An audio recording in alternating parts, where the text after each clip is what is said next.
اعوذ باللہ من الشیطان الرجیم، بسم اللہ الرحمن الرحیم۔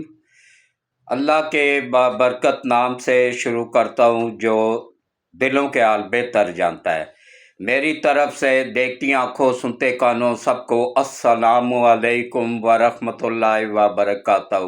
لاکھوں کروڑوں درود و سلام آقا دو عالم خاتم النبیین حضرت محمد مصطفیٰ صلی اللہ علیہ وآلہ وسلم پہ، آپ کی آل پاک پہ، صحابہ کرام پہ، اولیاء کرام پہ درود و سلام کے بعد میرا آج کا موضوع بھی پاک بھارت جنگ ہے۔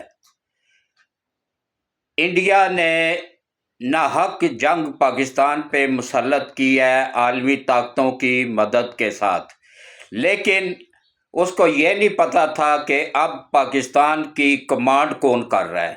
وادی لیپا میں اس کا بھرپور حملہ اور اس کو شدید نقصان اٹھا کے واپس بھاگنا پڑا، اپنی لاشیں بھی چھوڑ کے بھاگے ہیں، ان کے ایک فوجی کو بھی زندہ پکڑ لیا گیا ہے، اس پہ بات ہوگی۔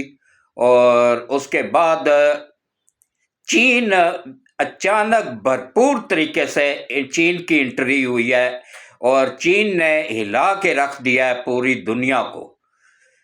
جس طریقے سے اس نے انٹری ماری ہے، جدید ترین جہاز جو کہ امریکہ کے پاس بھی نہیں ہے، وہ والے جہاز میزائلوں سمیت پاکستان کے حوالے کر دیے۔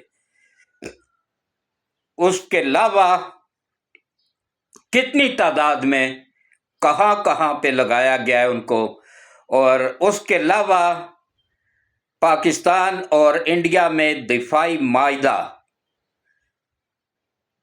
اب پاکستان پہ حملہ، انڈیا پہ حملہ تصور ہوگا دفاعی معاہدہ ہونے کے بعد، اور انشاءاللہ اسی ہفتے میں ہی وہ معاہدہ ہو جائے گا۔ اس پہ تفصیل سے بات کروں گا۔ سب سے پہلے آپ سب سے اپیل ہے کہ دیکھیں، یہ میرے اکیلے کا چینل نہیں ہے، یہ آپ سب کا چینل ہے، یہ ہم سب کا چینل ہے، یہ پاکستان کے 26 کروڑ عوام کا چینل ہے۔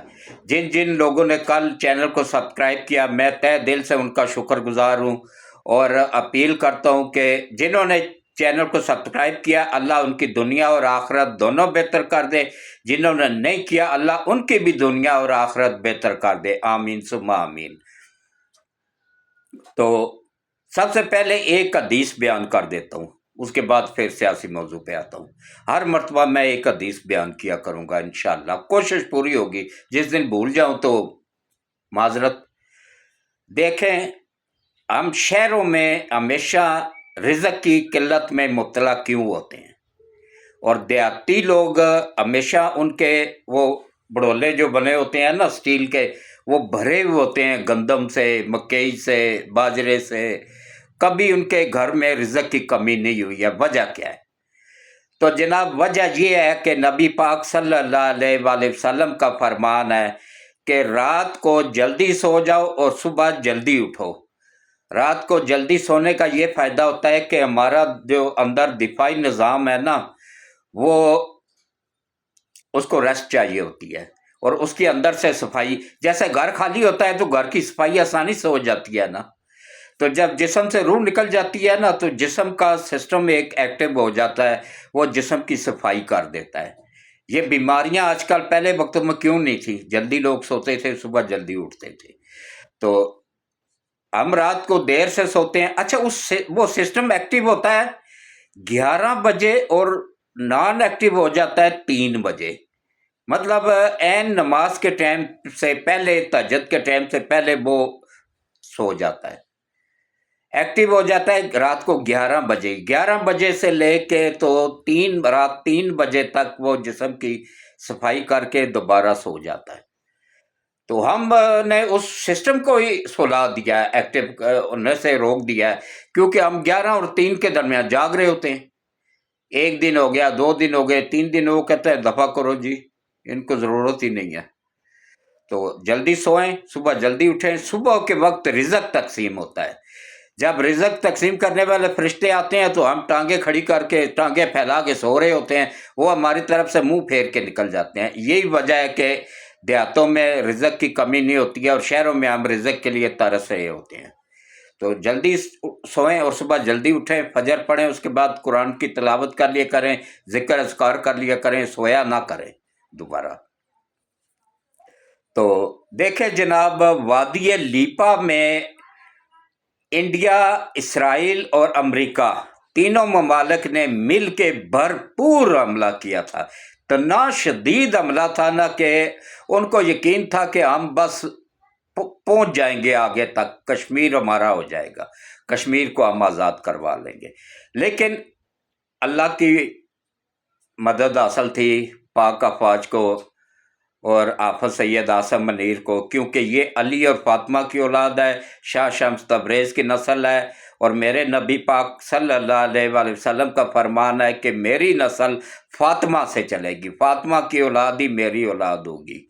تو یہ علی اور فاطمہ کی اولاد ہے، شاہ شمس تبریز کی نسل ہے، اور جو یوتھڑ اس کو گالیاں دیتے ہیں وہ اب خود سن لیں کہ میرے نبی پاک کا فرمان ہے کہ میری نسل فاطمہ سے چلے گی، فاطمہ کی اولاد ہی میری اولاد ہوگی، اور جس نے فاطمہ کی اولاد کو گالی دی اس نے مجھے گالی دی، اور جس نے مجھے گالی دی وہ اسلام سے فوراً خارج ہو گیا۔ میرے نبی پاک کا فرمان جھوٹا کبھی نہیں ہو سکتا۔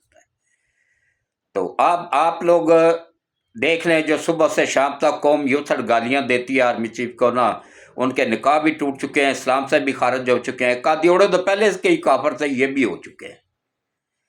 صدق کے دل سے توبہ کریں، دوبارہ کلمہ پڑھیں، دوبارہ نکاح کریں، تب جا کے تو آپ کی بخشش کی کوئی راہ نکل سکتی ہے، ورنہ پھر پوری زندگی کے لیے عمران کے ساتھ ہی جہنم میں گزارو گے۔ وہ تو ہے ہی جہنمی، اس کو تو پہلا کلمہ بھی نہیں آتا ہے، خاتم النبیین کہنا بھی نہیں آتا ہے، وہ تو مسلمان ہے ہی نہیں، وہ تو قادیوڑا ہے، اس کا سکا نانا 13واں خلیفہ ہے مرزا غلام احمد قادیانی کا، تو اس کو چھوڑ دیں۔ اب آپ لوگ اپنی فکر کریں، دوسروں کو چھوڑ دیں، کوئی کسی کے ساتھ نہیں ہے، سب وہاں پہ قیامت والے دن باپ بیٹے کا نہیں ہوگا، بیٹا باپ کا نہیں ہوگا، ماں بیٹے کی نہیں ہوگی، بیٹا ماں کا نہیں ہوگا، بیٹی ماں کی نہیں ہوگی، سب اپنے اپنے۔ اس وقت میرے نبی پاک یا امتی کہتے ہوئے ایک ایک امتی کی بخشش کے لیے سرگرم ہو جائیں گے۔ تو نبی پاک کا پکڑ لو، ان کے در کے پہ بیٹھ جاؤ، ان کی نبوت پہ، ان پہ یقین رکھو، اور ان کے بتائے ہوئے راستے پہ، صراط مستقیم پہ چلو، تب جا کے کچھ امید ہے۔ تو وادی لیپا میں شدید ترین حملہ چاروں طرف سے کیا گیا، لیکن نتیجہ کیا نکلا؟ 56 فوجی ان کے جہنم واصل ہوئے ہیں اور لاشیں چھوڑ کے بھاگے ہیں، بھاگتے ہوئے ایک کو زندہ پکڑ لیا گیا، ایک پہلے پکڑا گیا تھا نا، اس کے علاوہ ایک اور زندہ پکڑ لیا گیا ہے۔ یہ آپ کو کوئی اور چینل نہیں بتائے گا، میں نے بتایا تھا نا کہ وہ جو مارے گئے تھے سب افسوس کر رہے تھے، جتنے بھی یوٹیوبر ہیں یا چینل والے ہیں، کہ ہم ہزارے افسوس کرتے ہیں سویلین مارے گئے ہیں۔ وہ نہیں تھے سویلین، وہ آرمی کے لوگ تھے، وہ فوجی، اسرائیل کے فوجی مبصر تھے، وہ مارے گئے ہیں، یا انڈین آرمی کے جوان آفیسر، سینئر آفیسر ٹریننگ لیتے ہوئے مارے گئے ہیں۔ مارنے والے کون تھے؟ کشمیری، جن کے اوپر یہ قبضہ کر کے بیٹھے ہوئے اور نام پاکستان کا لگا رہے ہیں۔ بھائی تمہاری 7 لاکھ فوج وہاں لگی ہوئی، پاکستان کیسے داخل ہو سکتا ہے وہاں پہ؟ تو اب آپ دیکھیں کس طریقے سے ذلت آمیز شکست کھا کے بھاگے ہیں، اور تسلیم کیا انہوں نے۔ میرے پاس ویڈیوز موجود ہے کہ جس میں ان کے جرنیل کو ایک اخباری نمائندے نے کتے کی طرح بے عزت کر کے رکھ دیا کہ نہیں پاور تھی، نہیں طاقت تھی تو کیوں جنگ شروع کی ہے؟ وہ ان میں ہمت نہیں تھی، وہ آئے ہیں امریکہ اور اسرائیل کے بہکاوے میں، انہوں نے کہا جی جنگ ہم لڑیں گے، آپ صرف سٹارٹ لیں۔ دیکھ لیا پھر سٹارٹ لے کے انجام کیا ہوا ہے، اور اس کے بعد پھر دیکھیں کس طریقے سے چین کی بھرپور انٹری، چین نے ایسے طریقے سے انٹری کی ہے کہ پوری دنیا حیران اور پریشان ہو کے رہ گئی ہے۔ حق قسم، خدا کی قسم اٹھا کے کہتا ہوں، اللہ پاک کی قسم سے حق ادا کر دیا دوستی کا چین نے۔ وہ کہاں ہے شہباز گل، جس کی ماں کا پتہ نہیں، باپ کا پتہ نہیں، ماں تو ہے، باپ کا پتہ نہیں کہ کون سی گندی گلیز نسل کی پیداوار ہے وہ، جو کہہ رہا تھا کہ